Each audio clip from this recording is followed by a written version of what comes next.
안녕하세요. 오늘 여러분이 보내주신 교육부 자료, 주요 정책 개선 방안인데요. 이걸 좀 자세히 들여다볼까 합니다. 전반적으로 보니까 핵심은 하나로 모아지는 것 같아요.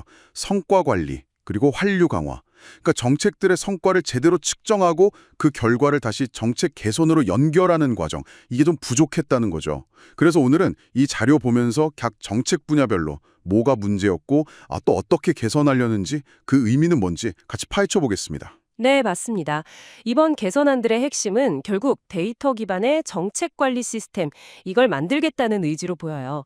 단순히 정책을 나열하고 시행하는 데 그치는 게 아니라, 이게 진짜 효과가 있나? 있다면 얼마나 있나? 이걸 좀 체계적으로 재보겠다는 거죠. 그래서 더 나은 정책으로 계속 발전시키려는 시도고요. 구체적인 정책들 하나씩 보면서 얘기 나눠보시죠. 좋습니다. 그럼 고교학점제부터 시작해 볼까요? 이게 야심차게 도입했는데 정작 현장에서 잘 되고 있는지 또 학생들에게 어떤 좋은 변화가 있는지 이걸 파악할 데이터나 분석 체계가 좀 부족했다는 지적이네요. 그렇죠. 원인은 결국 성과 측정 시스템이 없었다, 이거죠. 네, 그래서 해결책은 역시 측정 시스템 구축이군요. 맞습니다. 학점제 운영을 보여주는 표준 지표, 이걸 좀 만들고요. 교육청별로 잘하고 있는지 정기적으로 진단하는 모니터링 시스템, 이런 걸 도입해서요. 그 결과를 바탕으로 정책을 계속 보완해 나가겠다, 이런 계획입니다. 대부분 25년 상반기 안에 이런 평가 체계의 틀을 잡으려고 하는 것 같고요. 교육재정 분야도 좀 비슷한 맥락인가요? 예산을 투입하긴 하는데 그 돈이 얼마나 효율적으로 쓰였는지, 어떤 성과를 냈는지 이런 걸 따져보고 다음 예산 배분에 반영하는 기준이 부족했다. 이런 이야기 같은데요. 네, 바로 그 점입니다. 돈을 쓰는 것 자체에 좀 집중하다 보니까 성과랑 연계하는 게 미흡했던 거죠. 아, 그렇군요.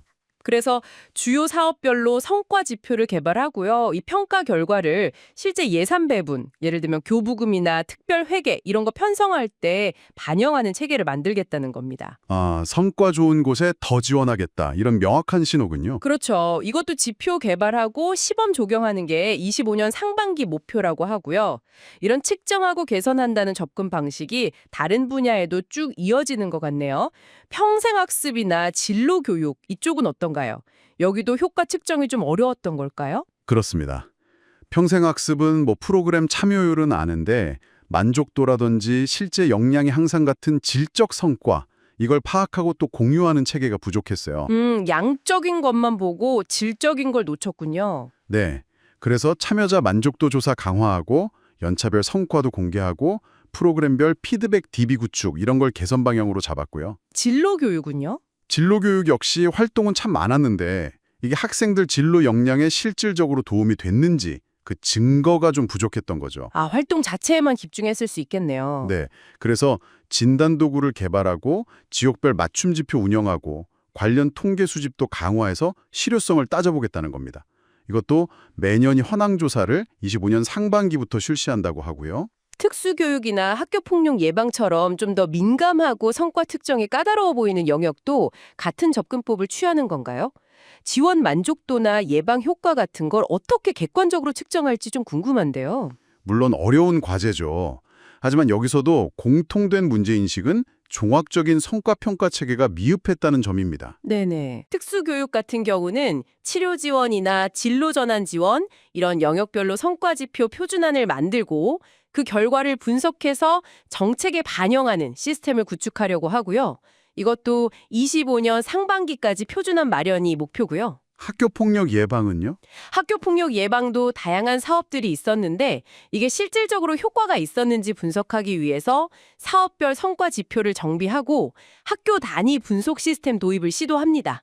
시범 운영을 25년 상반기에 해보겠다고 하고요. 완벽하진 않더라도 최선의 지표를 찾아서 효과성을 따져보려는 노력이군요. 그렇죠. 그런 노력으로 봐야겠죠. 기술 도입도 예외는 아니네요. AI나 디지털 교과서 이런 거 도입해도 이걸 통해 학생들의 학습 경험이나 성과가 어떻게 달라지는지 추적하고 분석하는 시스템이 없으면 그냥 도구만 들여놓은 셈이 될 수 있다. 이런 문제의식이네요. 맞습니다. 기술은 도구일 뿐이고 중요한 건 역시 학습 효과 아니겠습니까? 그렇죠. 그래서 학습 데이터를 기반으로 학생들의 수업 반응이나 학습 진척도 이런 걸 분석하고요. 그 결과를 교사들에게 피드백해서 교수법 개선에 활용하는 체계를 만들려고 합니다. 통합 학습 관리 시스템 연계가 핵심 수단이 될 거고요.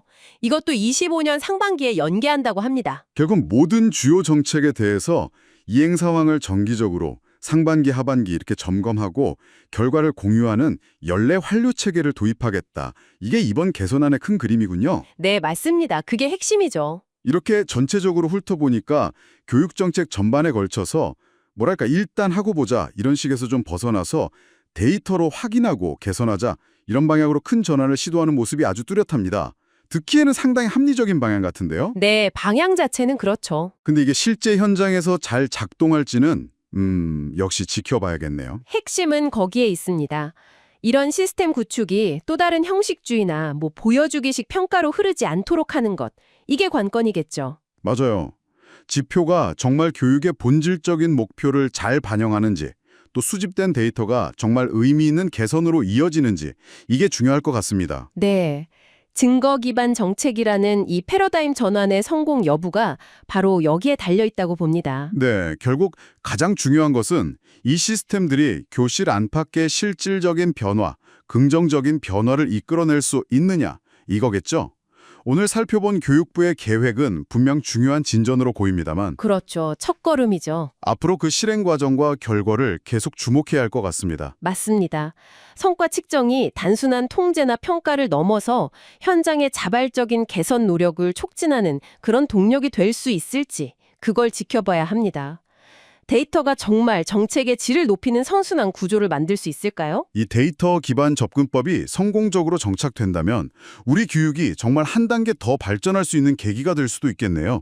오늘 저희가 나눈 이야기가 여러분의 이해에 조금이나마 도움이 되었기를 바랍니다.